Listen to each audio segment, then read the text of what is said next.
प्रणाम साथियों, आप देख रहे हैं ट्रू मीडिया का ज्योतिष विज्ञान।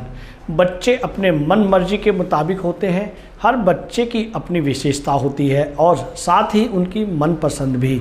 कुछ बच्चे तो इतने पढ़ाकू होते हैं जो हमेशा आपको कॉपी किताबों में नज़र गड़ाए दिखेंगे। वहीं कुछ ऐसे बच्चे भी होते हैं जो पढ़ाई का नाम सुनकर दूर भागते हैं। उनका ध्यान पढ़ाई की ओर केंद्रित नहीं रहता। ऐसे बच्चे पढ़ाई से जी चुराते हैं। कोरोना महामारी के बाद बच्चों में एकाग्रता की कमी हो गई, लेकिन कुछ वास्तु और ज्योतिष उपाय के माध्यम से उनका ध्यान पढ़ाई की ओर आकर्षित किया जा सकता है। उन्हीं उपायों में से एक है बच्चों के कमरे में कैंडल यानी मोमबत्ती लगाना। आइए जानते हैं कि बच्चे के कमरे में किस दिशा में मोमबत्ती लगानी चाहिए जिससे उनका मन पढ़ाई में लगे। इसके साथ ही जानते हैं कि बच्चों का पढ़ाई में ध्यान केंद्रित करने के लिए अन्य ज्योतिष उपाय। बच्चों के कमरे में पूर्वी, उत्तरी पूर्वी या दक्षिण भाग में मोमबत्ती जलाने से बच्चे पढ़ाई की ओर आकर्षित होते हैं। उनका पढ़ाई में मन लगता है, साथ ही उनकी बौद्धिक क्षमता भी बढ़ती है। अब तक हमने आपको उन दिशाओं के बारे में बताया जहां कैंडल या मोमबत्ती लगाई जा सकती है, लेकिन कुछ ऐसे स्थान भी हैं जहां कैंडल्स नहीं जलानी चाहिए।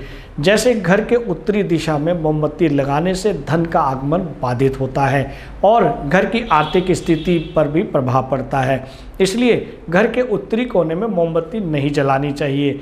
घर के उत्तर पश्चिम दिशा में भी कैंडल नहीं लगानी चाहिए। यहाँ पर कैंडल यानी कि मोमबत्ती रखने से परिवार के सदस्यों में अशांति आती है और मन में परिवार के सदस्यों के प्रति जलन की भावना आती है।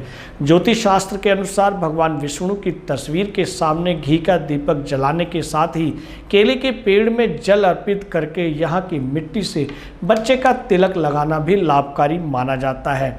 अगर आपके बच्चे का पढ़ाई में बिल्कुल भी मन नहीं लगता है तो आप उसकी जेब में एक फिटकरी का छोटा टुकड़ा रख दें और रोजाना अपने बच्चे के माथे पर तथा नाभि पर केसर का तिलक लगाएं।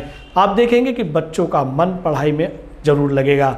ऐसे उपाय करने से बच्चों का मन पढ़ाई के लिए आकर्षित होता है, ऐसा ज्योतिष विज्ञान कहता है। इस वीडियो को देखकर अगर आप कोई और जानकारी चाहते हैं तो हमें कमेंट्स अवश्य करें और ट्रू मीडिया के ज्योतिष विज्ञान को नियमित रूप से देखें और कमेंट्स करें। तब तक के लिए सादर प्रणाम। अगर आप ये वीडियो YouTube पर देख रहे हैं तो हमारे चैनल को सब्सक्राइब करें और बेल आइकन को दबाना ना भूलें। अगर आप Facebook पर ये वीडियो देख रहे हैं तो हमारे पेज को लाइक करें।